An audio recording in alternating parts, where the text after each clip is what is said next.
प्रीति Rathi case 2013 का वो case जिस पर पूरा देश रोया था। आपने अब तक हैवानियत की दर्जनों दास्तान सुनी होगी, लेकिन जो सच्ची कहानी आज आपको हम सुनाने जा रहे हैं उसे सुनकर आप भी सिहर जाएंगे, अपने आंसू नहीं रोक पाएंगे। 2013 में घटी इस घटना पर तब लगभग पूरा देश रोया था। इस केस की सुनवाई के दौरान मामले की पैरवी कर रहे वकील ने इस अपराध को महिला जाति के साथ की गई अब तक की सबसे बड़ी हैवानियत करार दिया था। वहीं इस केस की सुनवाई कर रही जज ने फैसला सुनाते समय ऐसी टिप्पणी की थी जिसे सुनकर हर किसी की आंखों में आंसू आ गए थे। आखिर ये घटना क्या थी और कहां घटी थी? इस केस की सुनवाई के दौरान जज ने क्या टिप्पणी की थी? इस केस में और क्या कुछ हुआ था? चलिए जानते हैं सब कुछ सिलसिलेवार तरीके से इस वीडियो में। तारीख थी 1 मई 2013।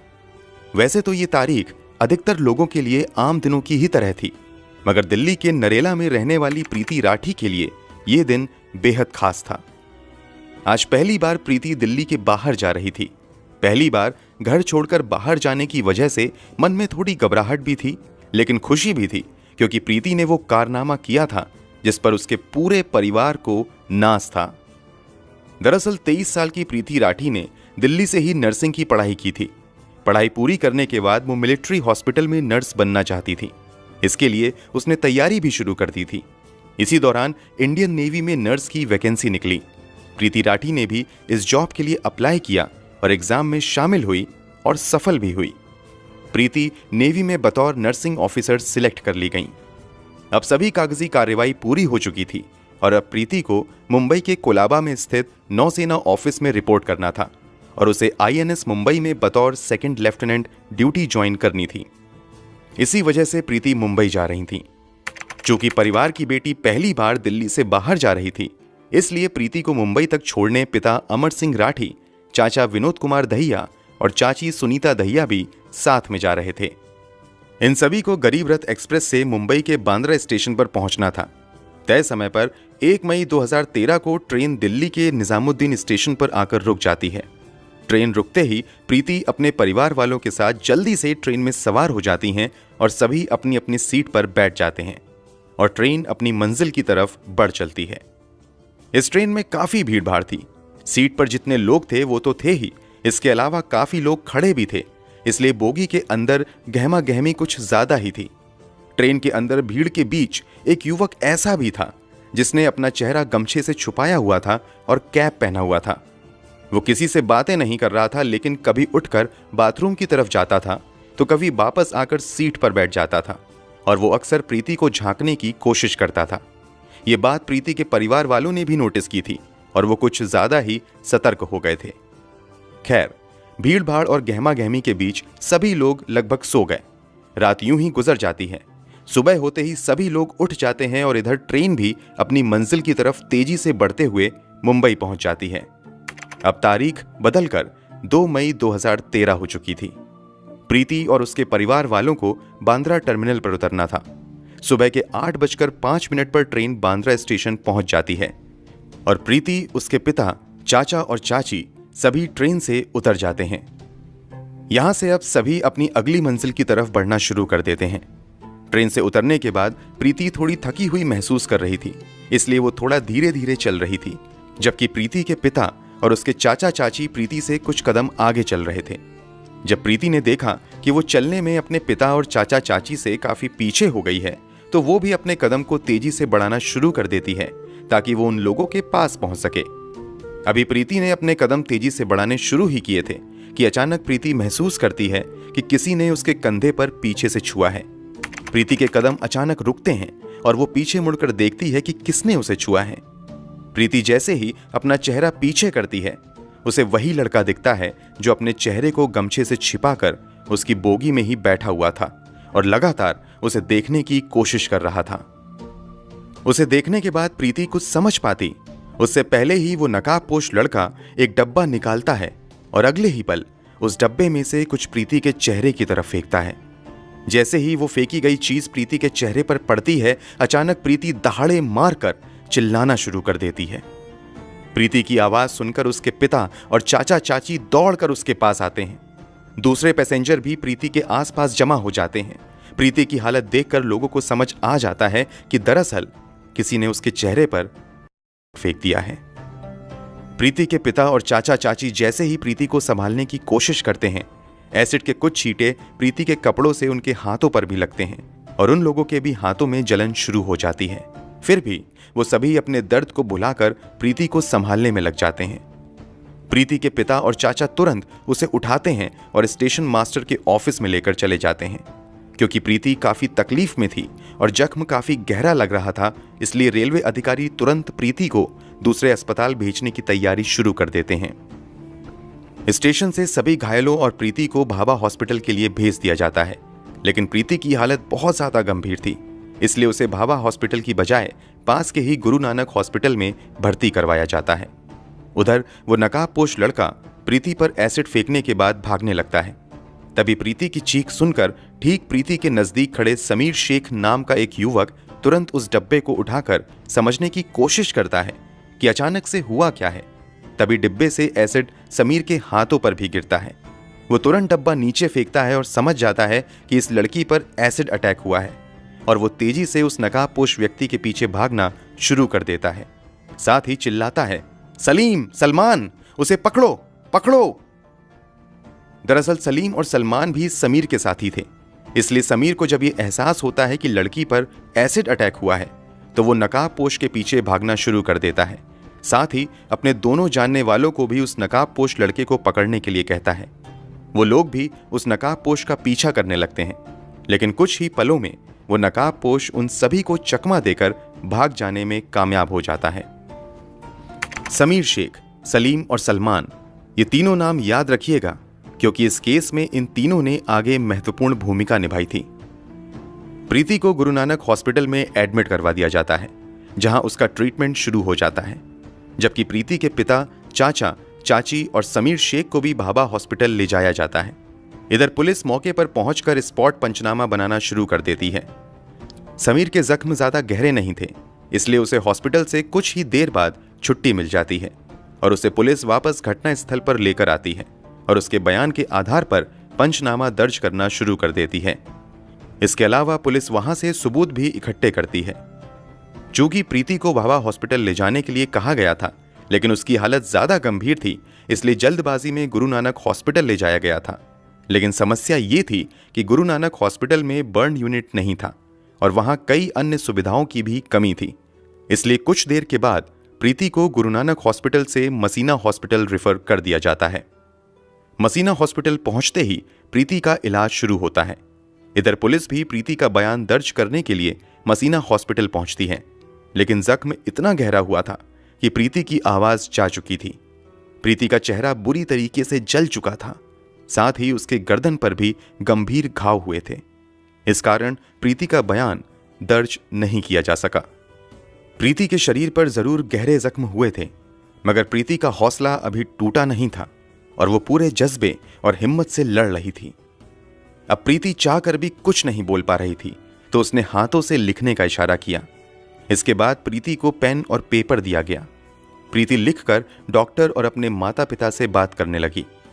इस एसिड अटैक की खबर मीडिया में भी फैल चुकी थी और धीरे धीरे ये खबर अखबारों और टेलीविजन की सुर्खियां बनने लगी। देखते ही देखते देश भर में ये मुद्दा छा गया। लोग इस एसिड अटैक के खिलाफ सड़कों पर उतरने शुरू हो गए और देश के कई हिस्सों में विरोध प्रदर्शन किया गया और जल्द से जल्द प्रीति के गुनहगारों को गिरफ्तार करके सजा देने की मांग शुरू की गई। पुलिस पर भी भारी दबाव था कि वो तुरंत अपराधी को गिरफ्तार करे, लेकिन समस्या ये थी कि अपराधी का कहीं से कोई क्लू नहीं मिल रहा था। हालांकि घटना के समय स्टेशन पर मौजूद कुछ गवाहों के बयान के अनुसार अपराधी का स्केच पुलिस ने तैयार करवा लिया था और अपराधी की तलाश शुरू हो गई थी, मगर पुलिस के हाथ खाली थे। इसी बीच 4 मई 2013 को पवन कुमार नाम का एक लड़का प्रीति की बहन तन्नू को फोन करता है और प्रीति के बारे में पूछता है कि वो कैसी है। पवन कुमार बीटेक का स्टूडेंट था और प्रीति से उसकी पुरानी जान पहचान थी। इस बात की जानकारी तन्नू अपने पिता अमर सिंह राठी को देती है और अमर सिंह जांच कर रहे पुलिस अधिकारियों को भी इस बात की जानकारी देते हैं कि पवन कुमार नाम के एक लड़के ने फोन करके प्रीति का हालचाल पूछा है। ये जानकारी हाथ लगने के बाद पुलिस वो स्केच जो गवाहों के बयान के आधार पर बनाया गया था प्रीति को दिखाती है और प्रीति से पूछती है कि क्या तुम इन्हें पहचानती हो। जवाब में प्रीति बोर्ड पर 3 नाम लिखती है, सत्यम, अंकुर और पवन कुमार। प्रीति के अनुसार स्केच में दिख रहा लड़का इन तीनों में से कोई एक था। क्योंकि प्रीति ने भी पवन कुमार का नाम लिया और पवन कुमार ने फोन करके प्रीति का हालचाल जाना था, इसलिए पुलिस अनुमान लगाती है कि शायद पवन कुमार ने ही प्रीति पर एसिड फेंका होगा और वो जानना चाह रहा होगा कि प्रीति जिंदा है या मर गई। इसलिए पवन कुमार को शक के दायरे में लेते हुए पुलिस जांच शुरू कर देती है और तुरंत पवन कुमार की तलाश में लग जाती है। कुछ दिनों की खोजबीन के बाद 9 मई 2013 को पुलिस पवन कुमार को गिरफ्तार कर लेती है। इस गिरफ्तारी की खबर के बाद लोगों का गुस्सा और भड़क जाता है और वो जल्द से जल्द अपराधी को कड़ी से कड़ी सजा दिलवाने की मांग करना शुरू कर देते हैं। लोग प्रीति के जल्द से जल्द स्वस्थ होने की भी दुआएं कर रहे थे, मगर प्रीति की हालत दिन प्रतिदिन बिगड़ती ही जा रही थी। मसीना हॉस्पिटल में आए हुए उसे कई दिन हो चुके थे और यहां प्रीति की कई सर्जरी भी की गई थी, मगर हालात सुधरने की बजाय बिगड़ते ही जा रहे थे। प्रीति के इंटरनल ऑर्गन्स धीरे धीरे काम करना बंद कर रहे थे। मसीना हॉस्पिटल के डॉक्टर को लगने लगा कि प्रीति की हालत ज्यादा गंभीर हो रही है, तो उन्होंने तुरंत प्रीति को रेफर करते हुए बॉम्बे हॉस्पिटल भेज दिया ताकि बेहतर इलाज मिल सके। क्योंकि इस केस से लोगों का सीधा जुड़ाव हो चुका था और लोग हर पल प्रीति के हालात के बारे में जानना चाहते थे, इसलिए सरकार की ओर से भी प्रीति को बेहतर से बेहतर इलाज देने की व्यवस्था की जाती है। जैसे ही प्रीति को बॉम्बे हॉस्पिटल लाया जाता है, देश के टॉप स्पेशलिस्ट डॉक्टरों की टीम बनाई जाती है और उन्हें ही प्रीति की इलाज का जिम्मा दिया जाता है। लाख कोशिशों के बावजूद यहां भी हालात सुधरने की बजाय बिगड़ते ही जाते हैं और प्रीति वेंटिलेटर सपोर्ट पर चली जाती हैं। फिर भी डॉक्टर हार नहीं मानते हैं और प्रीति की जान बचाने की हर संभव कोशिश करते रहते हैं। एसिड अटैक को हुए लगभग 2 महीने हो चुके थे और प्रीति अब भी हालात से लड़ रही थी, लेकिन अंततः 1 जून 2013 को दिल की धड़कन रोकने की वजह से प्रीति इस दुनिया को छोड़कर चली जाती हैं। प्रीति की मौत की खबर से देश में गम और गुस्से की लहर दौड़ जाती है। हर कोई प्रीति के जाने से सदमे में था। प्रीति की मौत के बाद पोस्टमार्टम किया जाता है और उसके शव को अंतिम संस्कार के लिए दिल्ली लाया जाता है, लेकिन प्रीति के घर वाले मामले की सीबीआई जांच की मांग करते हुए अंतिम संस्कार करने से मना कर देते हैं और प्रीति के शव के साथ ही एक प्रदर्शन रैली निकाली जाती है। अंत में सरकार की ओर से सीबीआई जांच का आश्वासन मिलने के बाद पूरे राजकीय सम्मान के साथ प्रीति का अंतिम संस्कार किया जाता है। प्रीति की मौत और अंतिम संस्कार के बाद हर किसी की एक ही मांग थी कि जल्द से जल्द प्रीति के कातिलों को कड़ी से कड़ी सजा दिलवाई जाए। पुलिस ने भी पवन कुमार नाम के एक लड़के को गिरफ्तार कर लिया था, लेकिन समस्या ये थी कि पवन कुमार के खिलाफ किसी भी तरह का सबूत नहीं मिल रहा था। रेलवे पुलिस भी अब तक पवन कुमार के खिलाफ कोई सबूत नहीं ढूंढ पाई थी। इसी बीच प्रीति के पिता अमर सिंह राठी अपने स्तर से पता लगवाते हैं तो ये बात सामने आती है कि 2 मई 2013 यानी घटना वाले दिन पवन कुमार मुंबई में था ही नहीं, बल्कि वो रोहतक में था। बाद में पुलिस भी पवन कुमार के फोन का लोकेशन हिस्ट्री निकलवाती है तो पता चलता है कि घटना वाले दिन पवन कुमार वास्तव में रोहतक में था। पुलिस की बजाय प्रीति के पिता द्वारा ये पता लगाना कि पवन कुमार उस दिन रोहतक में था, पुलिस की बड़ी नाकामी थी और ये इस बात का भी संकेत था कि पुलिस इस घटना की जांच सही तरीके से नहीं कर रही है। इसलिए प्रीति के पिता कोर्ट में एक रिट पिटीशन फाइल करते हैं और सीआईडी मुंबई से जांच की मांग करते हैं। कोर्ट ये मांग मान लेता है और मामले की जांच सीआईडी मुंबई को दे दी जाती है। केस हाथ में आते ही सीआईडी मुंबई जांच के सिलसिले में सबसे पहले प्रीति राठी के घर जाती है और कुछ जानकारी जुटाना शुरू कर देती है। सीआईडी के अधिकारी प्रीति के कुछ नजदीकी रिश्तेदारों से भी पूछताछ करते हैं। रिश्तेदारों से पूछताछ के दौरान एक रिश्तेदार पुलिस वालों को बताती है कि पड़ोस में ही रहने वाला अंकुर पवार नाम का एक लड़का प्रीति से एक तरफा प्यार करता था। उसने प्रीति को प्रपोज भी किया था, लेकिन प्रीति ने साफ मना कर दिया था। इसके अलावा अंकुर पवार प्रीति से ही शादी करने की जिद कर रहा था, लेकिन प्रीति ने इस प्रस्ताव को भी ठुकरा दिया था। प्रीति के एक रिश्तेदार के मुताबिक इसी के बाद अंकुर ने प्रीति को अंजाम भुगतने की धमकी दी थी। पुलिस के लिए ये एक बड़ा क्लू था। पुलिस तुरंत अंकुर का पता लगाती है और उसे पूछताछ के लिए बुलाया जाता है। पुलिस अंकुर से पूछती है कि 1 मई 2013 को तुम कहां थे? इस पर अंकुर ठीक ढंग से जवाब नहीं दे पाता है और तुरंत अपने बयान बदलने लगता है। इसके अलावा पुलिस को यह भी नजर आता है कि अंकुर के दोनों हाथों पर जख्म के निशान हैं। ये जख्म वैसे ही थे जैसा कि एसिड से जलने पर होता है। अंकुर द्वारा बार बार बयान बदले जाने और अंकुर के हाथों पर जख्म के निशान देखकर पुलिस का शक और गहरा हो जाता है और वो अंकुर को पूछताछ के लिए 17 जनवरी 2014 को मुंबई लेकर आ जाती है। मुंबई लाकर उससे कुछ और पूछताछ की जाती है और कुछ ही समय की पूछताछ में ये साफ हो जाता है कि एसिड फेंकने वाला व्यक्ति कोई और नहीं बल्कि यही अंकुर पवार था। पुलिस तुरंत अंकुर को गिरफ्तार कर लेती है और उसके मेडिकल एग्जामिनेशन के लिए जे हॉस्पिटल भेज देती है। हॉस्पिटल से आने के बाद पुलिस अंकुर से पूछताछ शुरू करती है। पूछताछ में अंकुर बताता भी है कि दरअसल वो प्रीति को पसंद करता था और उससे ही शादी करना चाहता था, लेकिन प्रीति ने मना कर दिया था। इसी से वो काफी चिढ़ा हुआ था। इधर प्रीति ने इंडियन नेवी में भी नौकरी हासिल कर ली थी, जबकि अंकुर बेरोजगार बैठा हुआ था। इस कारण अंकुर के घरवाले उसे ताना देने लगे थे। इससे भी अंकुर को प्रीति से काफी जलन होने लगी थी। इसी के बाद अंकुर ने तय कर लिया था कि वो प्रीति को सबक सिखाएगा। प्रीति ने नेवी में नौकरी हासिल की है, इस बात की जानकारी आसपास के लोगों को भी लग चुकी थी और लोग ये भी जान चुके थे कि 1 मई को प्रीति मुंबई जाएगी। अंकुर को भी इस बात की जानकारी हो चुकी थी, इसीलिए वो ट्रेन में सवार हुआ था। अंकुर ट्रेन के अंदर ही प्रीति पर एसिड फेंकना चाहता था, लेकिन ट्रेन के अंदर भीड़ काफी ज्यादा थी और ऊपर से अंकुर लगातार ट्रेन में प्रीति को घूर रहा था। इस कारण उसके माता पिता कुछ ज्यादा ही सतर्क हो गए थे, इसलिए ट्रेन के अंदर अंकुर को प्रीति के ऊपर एसिड फेंकने का मौका ही नहीं मिल पाया। वैसे सुबह के 4 बजे अंकुर ट्रेन की टॉयलेट के पास भी जाकर खड़ा हुआ था कि अब अगर प्रीति यहां आए तो वो यहीं पर एसिड फेंक देगा, लेकिन प्रीति वहां नहीं आई, इसलिए अंकुर का प्लान यहां पर भी फेल हो गया। आखिरी में जब प्रीति ट्रेन से उतरती है तब अंकुर उस पर एसिड फेंकता है। अंकुर ने जरूर अपना गुनाह कबूल कर लिया था, लेकिन पुलिस के सामने सबूत जुटाने की बड़ी चुनौती थी, इसलिए पुलिस अंकुर पवार के खिलाफ सबूत जुटाने में लग जाती है। सबसे पहले यह पता लगाने की कोशिश की जाती है कि आखिर अंकुर को एसिड दिया किसने था। जांच पड़ताल के दौरान खुलासा होता है कि अंकुर ने मुकेश भार्गव नाम के एक दुकानदार से ये कहते हुए एसिड खरीदा था कि उसने अंकुर बैटरीज नाम से अपनी एक दुकान खोली है, इसलिए उसे एसिड चाहिए। अंकुर ने दुकानदार को कहा था कि वो बहुत ज्यादा एसिड खरीदेगा, लेकिन ज्यादा एसिड खरीदने से पहले वो सैंपल देखना चाहता है, इसलिए दुकानदार ने उसे बतौर सैंपल एक हॉर्लिक्स के डब्बे में लगभग 2 लीटर एसिड दे दिया था। सबूत और मजबूत होने के लिए अंकुर की फोन डिटेल निकलवाई जाती है, तो पता चलता है कि 1 मई को अंकुर निजामुद्दीन स्टेशन पर था और फिर उसकी लोकेशन 2 मई की सुबह यानी घटना वाले दिन मुंबई के बांद्रा टर्मिनल पर थी। अब अंकुर की आइडेंटिटी कंफर्म करने के लिए पुलिस आई विटनेस के सामने आइडेंटिफिकेशन परेड करवाती है।